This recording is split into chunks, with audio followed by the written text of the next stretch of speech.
today I'm gonna try to be a little bit more uh, enjoyable. I think my last couple videos have been kind of depressing. I think this video is probably gonna be. This video is also probably gonna be pretty depressing. I think anytime.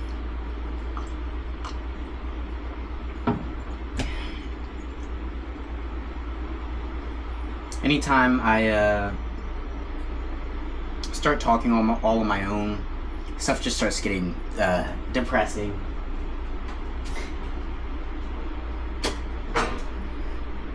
It's like, I just, I'm actually a pretty fun guy. I'm actually pretty cool, pretty fun once you get to know me. But when I'm in a vacuum and I just talk about real shit, I think it just gets, I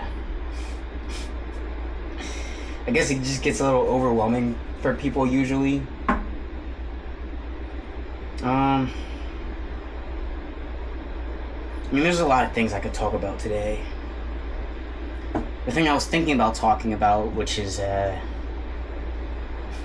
trust, lies, and deception, I think might be a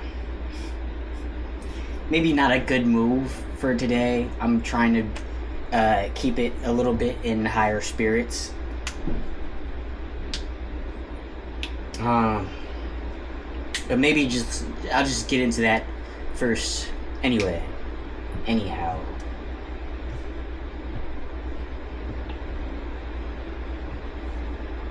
I'm gonna get these dishes washed.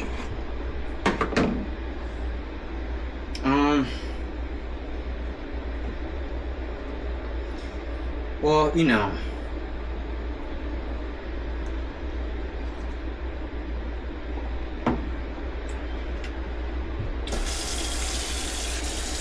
trust doesn't have to be that miserable.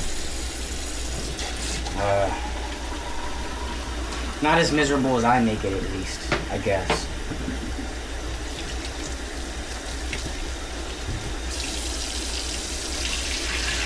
What I kind of want to talk about is the idea of trusting liars.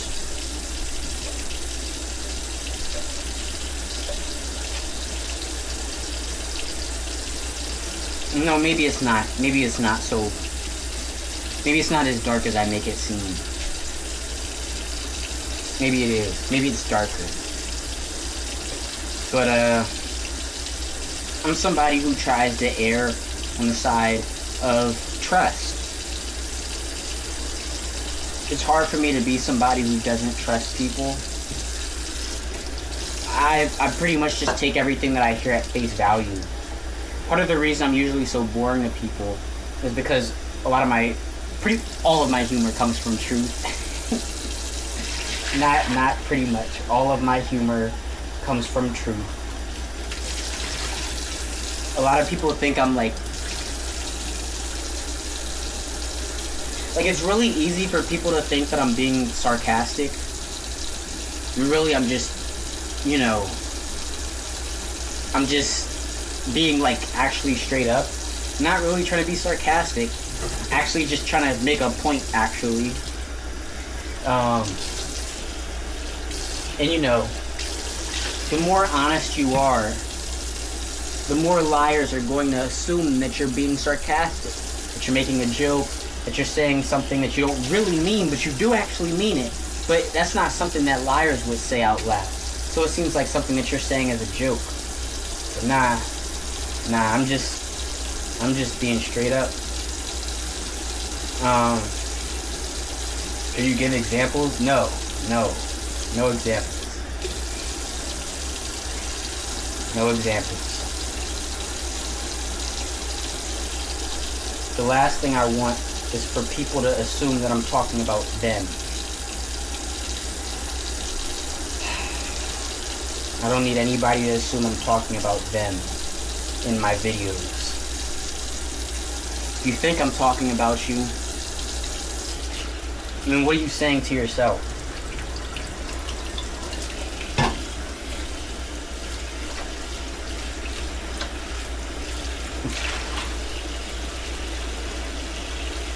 Um, I have a very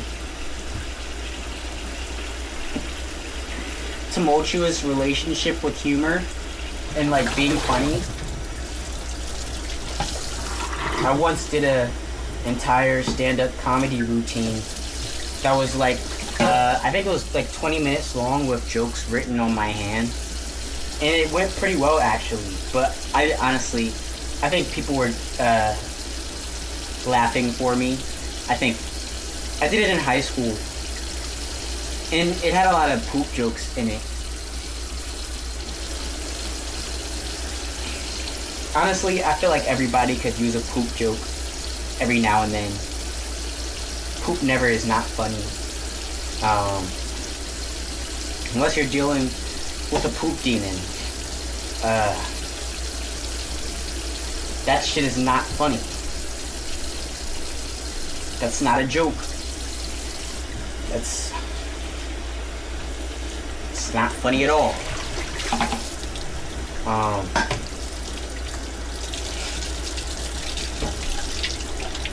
Is he being sarcastic? No, I'm not.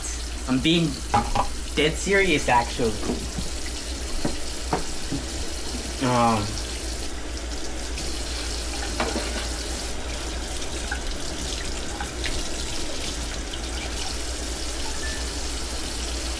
People always ask me when I'm laughing at myself or something I thought of in my head, what's funny? Tell me what's funny right now. Are you laughing at me? No, I'm laughing at myself. But people it never seems to click for people.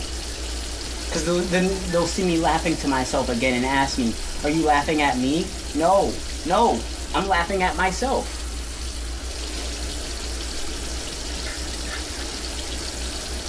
When I was younger, I used to be the class clown at the expense of myself.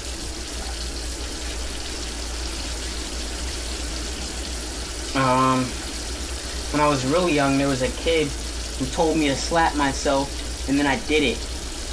And then he asked me, why did I slap myself? And then I got in trouble because I did that.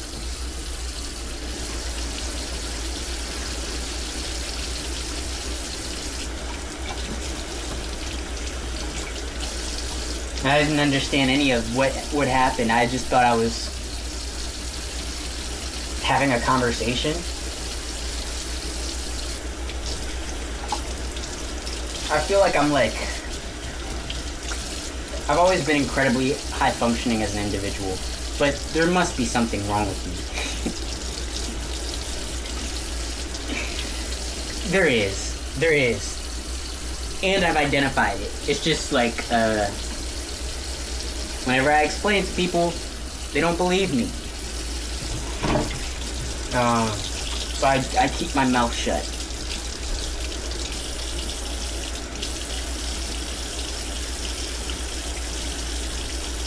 Being the class clown is no laughing matter. I write a lot of stories, and you know, the epitome of the class clown and what can become of them when their plight never gets recognized is the Joker. All versions of the Joker are kind of, the embodiment of the tragedy of the class clown. Someone who never gets taken seriously, so they don't take anything that's serious, including the lives of innocent people.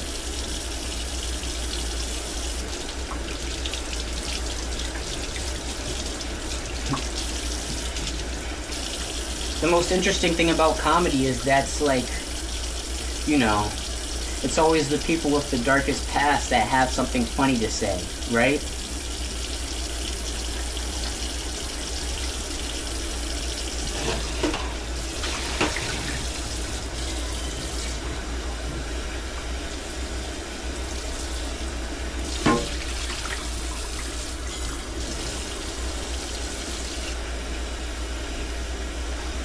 You know, people always tell me I'm funny, and the reality is I don't really feel like I'm funny at all.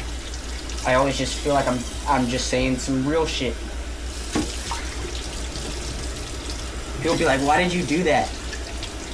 What made you come to that conclusion, you know, about X? Why do you have this opinion? And I'll explain it, and for some reason it makes people laugh.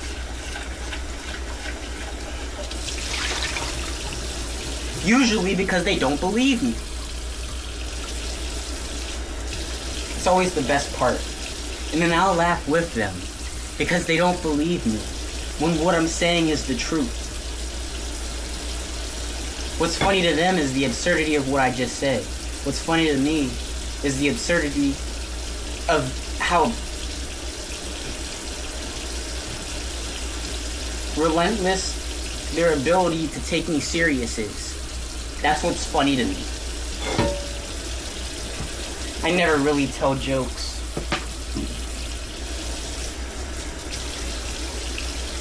And when I laugh at myself and people ask me what's funny, there's no point in me explaining it.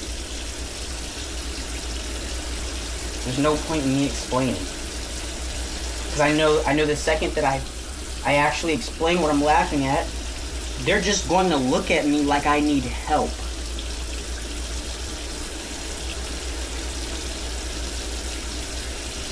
Because what I'm laughing at, the thing that's actually funny to me in my head,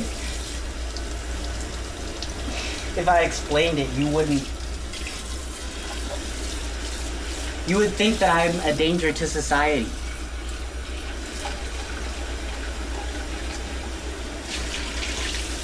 Which is the funniest part.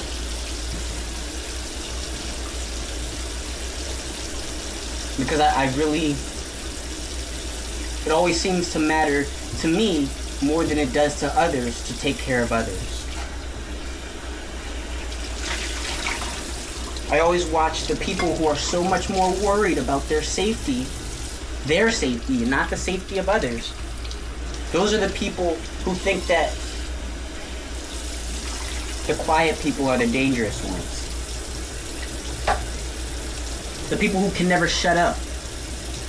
They always need to have their opinion be heard. It's those that can never shut up, that surround themselves by people who always need to listen to them, they always want to be the leader and everyone else is their follower. It's always those people who think that the quiet ones are plotting against them, have some agenda against them, when they laugh to themselves or making fun of them.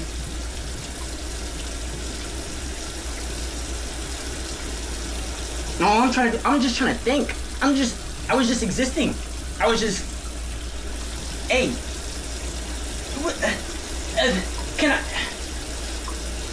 can I laugh? Can I be jolly? I can't smile. Nah, let me in on a joke. Nah. Let me just exist. Can I just exist and laugh and smile?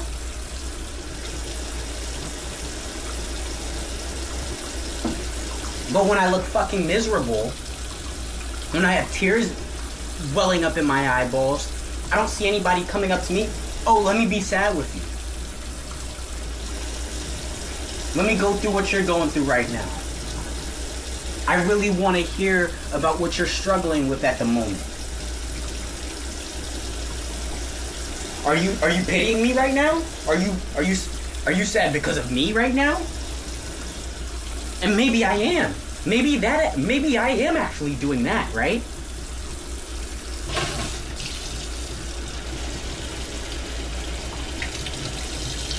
It's incredible, the duality of narcissistic individuals.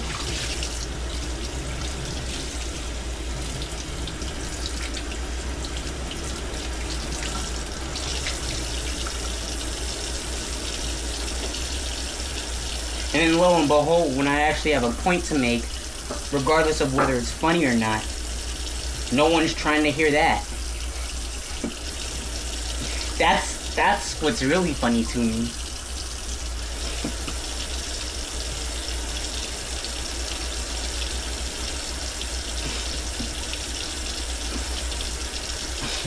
not the poop demon. I won't usually ask for interaction in the comments, but if anybody has experienced the poop demon, please let me know. That shit is not funny. Shit is not funny. I lost my keys because of a poop demon. Not a joke. And that was a very miserable week. I had a very miserable time because of that. And that's a story for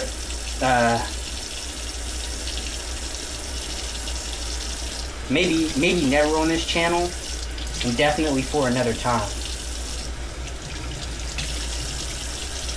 Shit is not funny.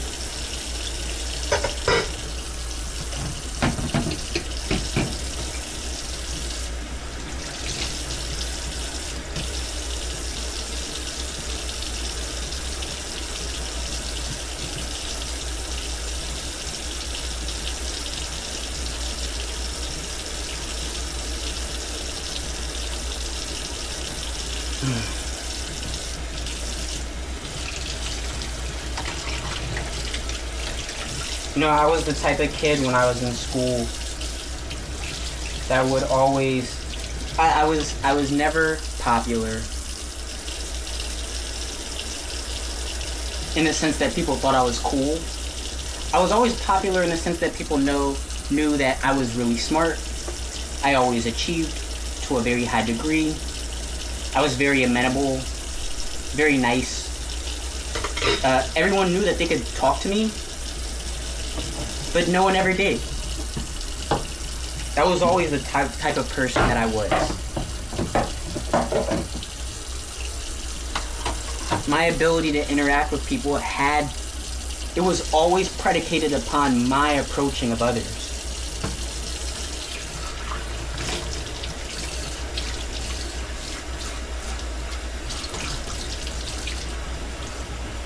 And I had to approach and approach and approach and approach and approach until everybody started to realize, this kid, he's actually pretty cool to be around.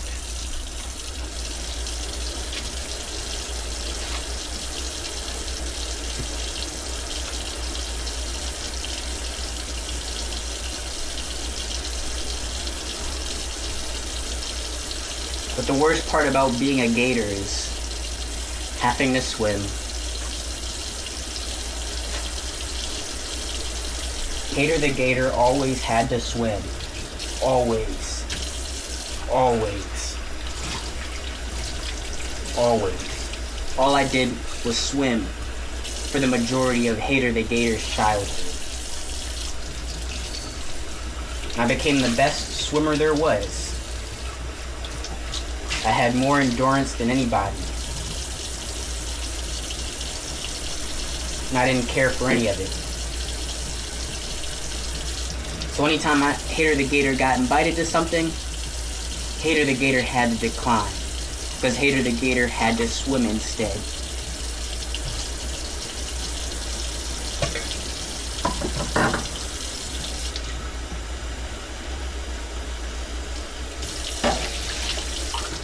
When you swim, all you have is time to think. That's all you get, really.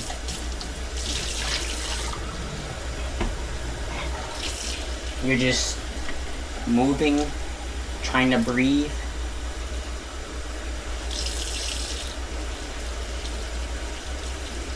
Eventually you just hypnotize yourself.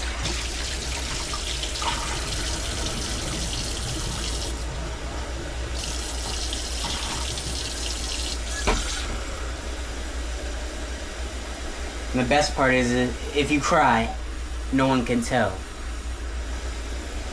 Because you're swimming.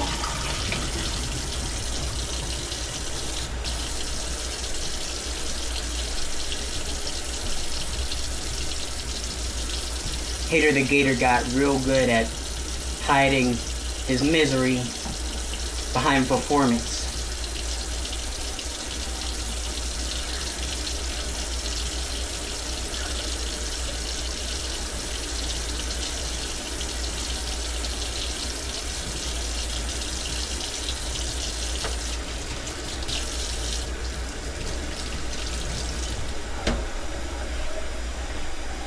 There's something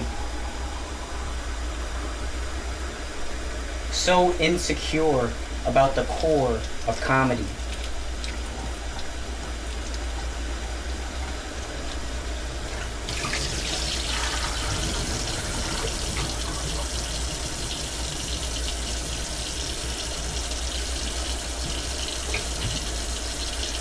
But the best comics don't wait for you to laugh. They just keep talking. Because they know that there's nothing actually funny about what they're saying. In truth.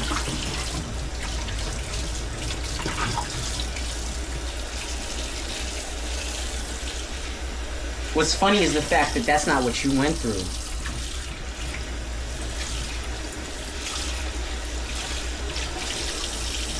What's funny is the fact that you have the opportunity to make somebody else feel small.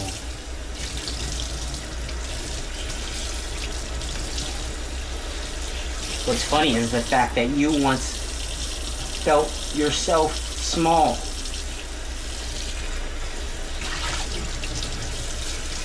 And we're all so much bigger than that.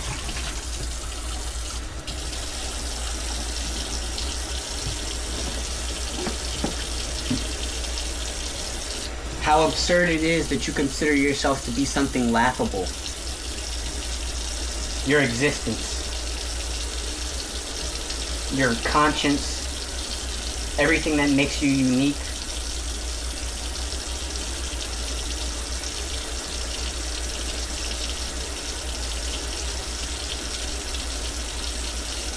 I always spend a lot of time trying to put myself in the shoes of women. And it always breaks my heart when I watch women, especially women of color, take it upon themselves to attempt to be something beyond themselves in order to prove their superiority over men, in order to prove that they have something that men don't. And they attempt to demonstrate that by trying to beat a man at what a man does.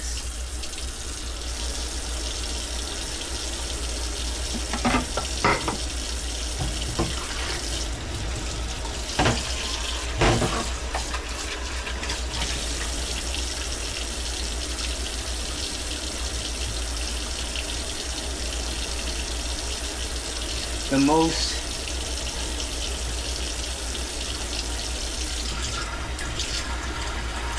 there's the woman who spends all the time in the world trying to prove that she's better than men. And then there's the woman who realizes that she can leverage the fact that people misjudge her all the time.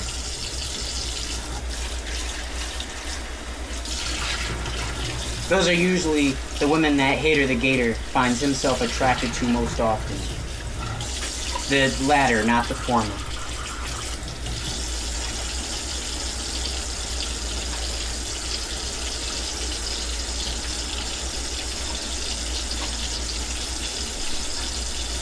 Which brings me back to my point about trusting liars. Hater the Gator believes that the best liars in the world are always women and never men. Women know how to lie their fucking pants off. And I appreciate it. I appreciate it.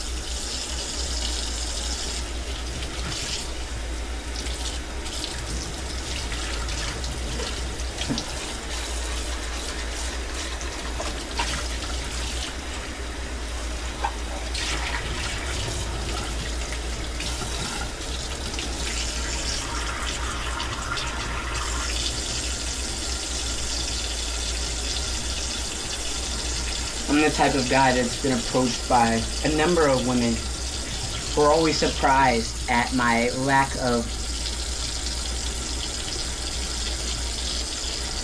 or I suppose the abundance of prudeness that I've experienced in my life.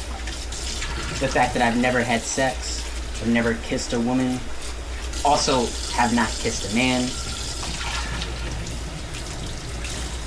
But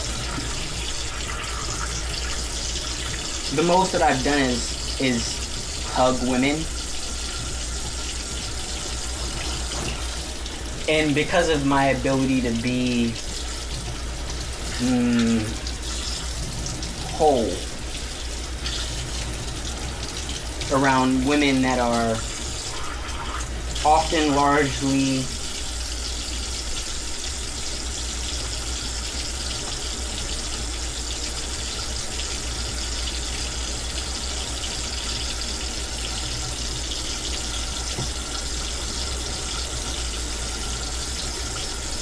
simply misjudged. It always surprises them when I explain to them, you know, I have never kissed a woman. I have never had sex. I've had girlfriends, multiple girlfriends. And those relationships were purely emotional and romantic.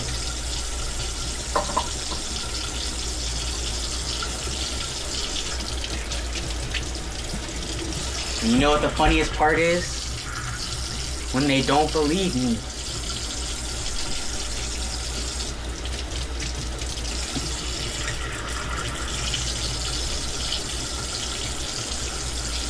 It's amazing how those things work.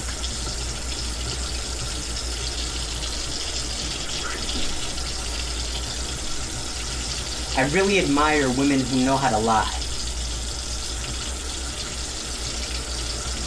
They know how to lie softly, gently, in a way that manipulates things in their favor, in a way that rewards them, protects them from harm.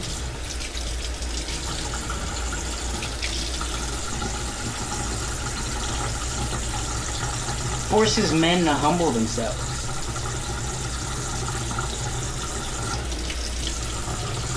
But when I tell the truth about myself as a man, they're quite sure that I'm lying. To get something out of them. When I'm instead telling them the truth because I'm not trying to get anything out of them.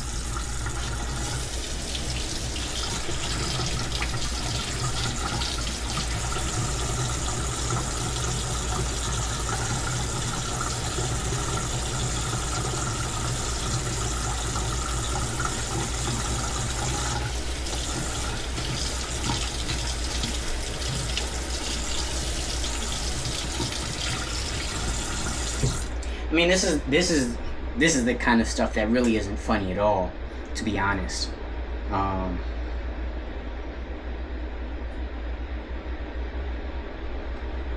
What I've just explained is too real for it to be something that I would consider to be funny from both sides. More like just a lot of trauma packed in there.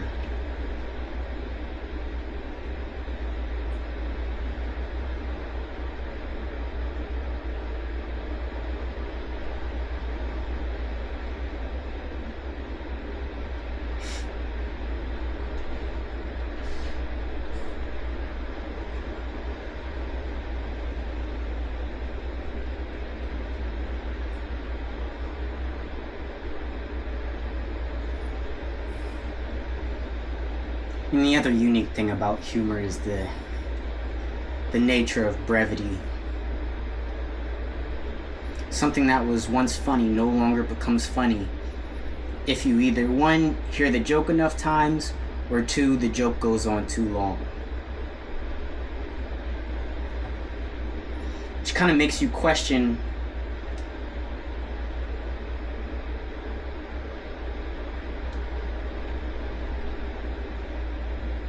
why is humor the aspect of a shortest attention span?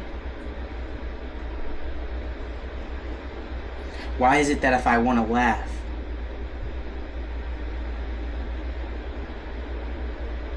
I have to experience something rather novel,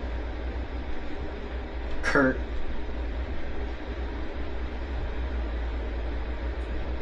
and relatively superficial?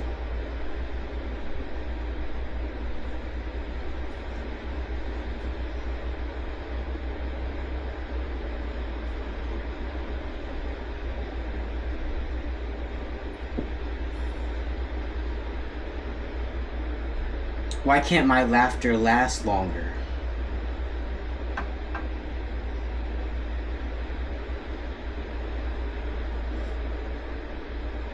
Why do I have to spend so much more time experiencing trauma just so I can get to a point where I can laugh for 30 seconds?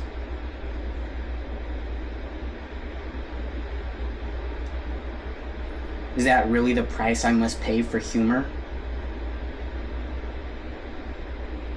And the worst part is when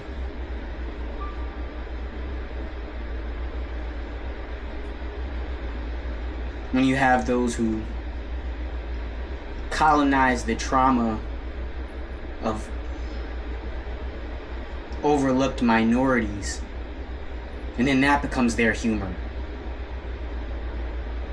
And you watch them laugh at that for a long time. Not because it's funny, but because they were taught to laugh at those things. It's not funny. They just find comfort in laughing at those things. Big difference.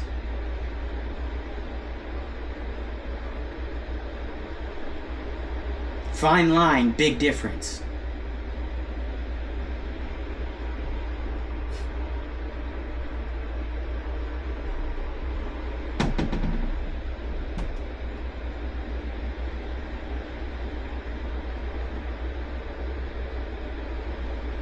I suppose this is, in lieu of the topic, a little bit of a shorter video than I usually make. I'm just trying to be a little bit more consistent about recording my opinions and thoughts about stuff. Just something that happened to be on the top of my mind today.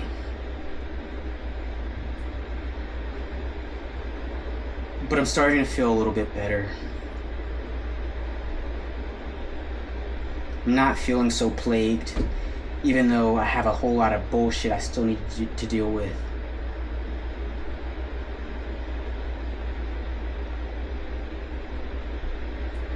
I mean, it's a good day. It's always a good day.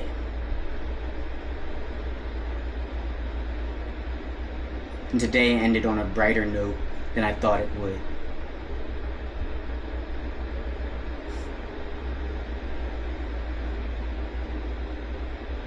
I do know how to be funny. I can certainly be a very funny person. But, I don't know.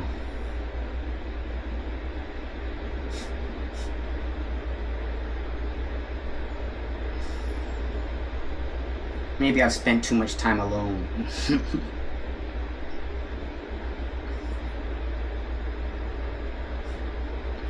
Anytime when I'm not talking out loud, I can think of a lot of very funny stuff.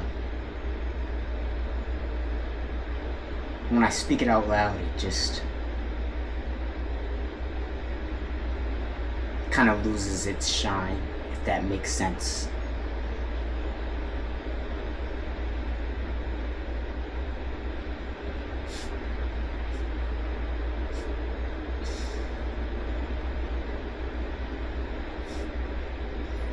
Maybe I just need visuals.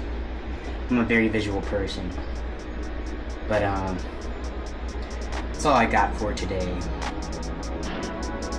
Hater the Gator will catch you in the next one.